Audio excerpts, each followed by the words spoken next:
Speaking in Lok Sabha on Friday, AIMIM chief Asaduddin Owaisi said he does not want Z category security. The MP from Hyderabad escaped unhurt after his car came under attack in Uttar Pradesh's Hapur the previous day. My question is, who are those people who believe in the bullet and not the ballot? Who are these people who are so radicalized that they don't believe in Ambedkar's constitution? He said.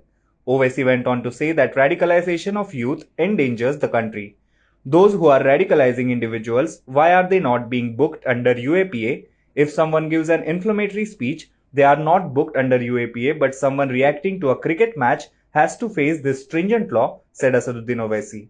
He further urged the central government to look into inflammatory speeches made at Dharam Sansads organized in Haridwar, Raipur and Prayagraj in recent weeks.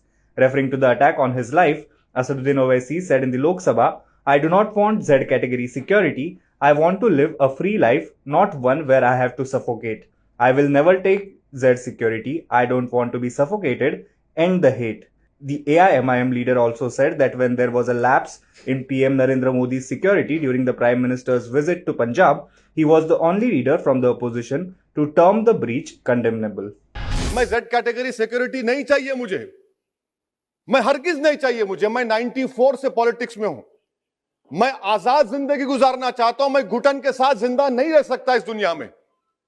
मुझे जिंदा रहना है तो अपनी आवाज उठाना है। मुझे जिंदा रहना है तो सरकार किसी के उनके खिलाफ बोलना है, और अगर गोली लगती है तो मुझे कबूल है, मगर मैं घुटन की जिंदगी नहीं गुजार सकता। सर, मेरा मानना यह है कि संविधान में अगर देश के गरीबों को, मजलूमों को, अल्पसंख्यक समाज को सिक्योरिटी मिलेगा तो मुझे मिलेगी। सर, आपकी चिंता हमें है ना सर, मैं इसलिए सिक्योरिटी दे रहे हैं सर आपको नहीं। सर, देश के गरीब बचेंगे तो मैं बचूंगा। ओवैसी की जान इखलाक पीलू से बढ़कर नहीं है। सर, ओवैसी की जान उस वक्त बचेगी जब गरीब की जान बचेगी।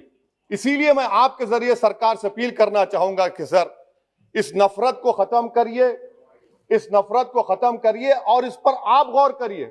मैं नहीं लूंगा सिक्योरिटी। मैं Z कैटेगरी नहीं चाहता हूं सिक्योरिटी। मुझे A कैटेगरी का शहरी बनाइए। आप मुझे A कैटेगरी का शहरी बनाइए ताकि मेरी और आपकी जिंदगी बराबर हो। जब देश के प्रधानमंत्री पर सिक्योरिटी ब्रीच हुआ, अपोजिशन की तरफ से मैंने कहा था कि गलत हुआ। सब सेकुलर पार्टी के लोगों ने कहा कि ओवैसी तुम क्यों बोले, तुम क्यों बोले। मैंने कहा नहीं, देश का प्रधानमंत्री मेरा है, सिक्योरिटी ब्रीच हुई तो एक्शन लेना चाहिए। मगर 4 मर्तबा के एमपी पर कोई 6 फीट के फासले से 4-4 गोली चलाता है।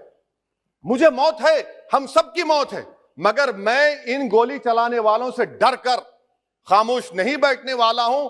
और मैं दुआ करता हूं कि उत्तर प्रदेश में पुरअमन पोलिंग होगी इंशाअल्लाह। उत्तर प्रदेश की जनता गोली चलाने वालों का जवाब बैलेट से देगी, नफरत का जवाब मोहब्बत से देगी और कमजोरों को दबाने का जवाब हिस्सेदारी से देगी।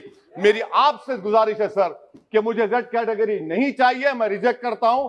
आप इंसाफ करिए सर, उस पर UAPA लगाइए। और इनके दिमाग कौन है? 2 लोग रेकी करते हैं, उनको मालूम कि मैं मीरठ किठौर से आ रहा हूं उस टोल गेट पर, और 6 फीट के फासले पर गोली चलाते हैं। तो आप देख लीजिए सर, आप सरकार के हवाले, अगर आप इंसाफ करना चाहे आप इंसाफ कर सकते।